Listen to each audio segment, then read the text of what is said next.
दसरा चौकातील मैदानावर सुरू असलेल्या हँडलूम प्रदर्शनाचा मंडप अचानक कोसळला। सुदैवानं त्या घटनेत कुणालाही दुखापत झाली नव्हती। मात्र तो मंडप अपघातानं कोसळला नाही, तर खंडणीच्या मागणीसाठी एका राजकीय पक्षाच्या पदाधिकाऱ्यानं षडयंत्र रचून तो मंडप पाडल्याची चर्चा सुरू होती।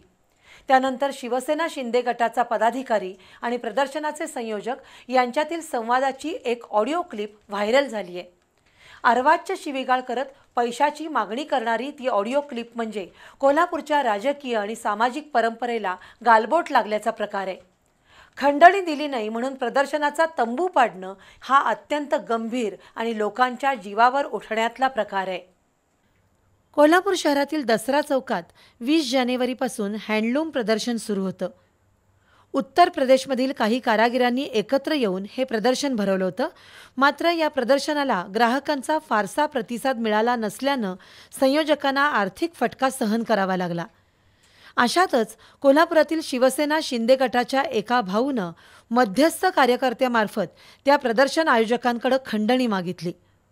मुळातच या प्रदर्शनातून व्यवसाय झाला नसल्यानं संयोजकांनी संबंधित भाऊला पैसे देण्याबद्दल असमर्थता व्यक्त केली।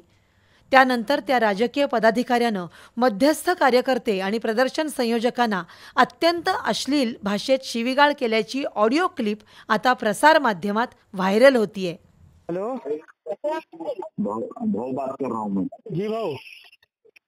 क्या दोपहर दोपहर को क्या बोल कर गए थे आप? जी दोपहर को मेरे सामने आप आए थे, उस टाइम आप क्या बोल कर गए थे? 2 घंटे में आता हूँ। भाऊ मेरे पास पैसों का इंतजाम नहीं हुआ अभी।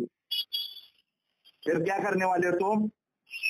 देखते हैं जैसे भी होगा बताता हूँ मैं आपको। ये बात हुई कि क्या? ऐसी बात हुई थी? भाई मेरे तो आपसे कोई बात नहीं हुई थी। मैंने तो आपको मेरे तो पैसे लेन देन की कोई बात ही नहीं थी आपसे। ठीक है। या ऑडिओ क्लिपमुळे कोल्हापुरात एकच खळबळ उडाली आहे। गुंड किंवा फाळकूट दादा यांच्याकडून खंडणी मागितल्याचे प्रकार यापूर्वी उघड झाले आहेत। पण आता एका सत्ताधारी पक्षाच्या पदाधिकाऱ्यानंच आपल्या पदाचा गैरवापर करत थेट कष्टकऱ्यांकडून खंडणी मागितल्याचं उघड झालंय।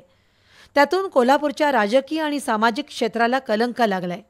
परिणामी कोल्हापूरचं नाव बदनाम होऊ शकतं आणि इथल्या राजकीय व्यवस्थेवरील लोकांचा विश्वास कायमचा जाऊ शकतो।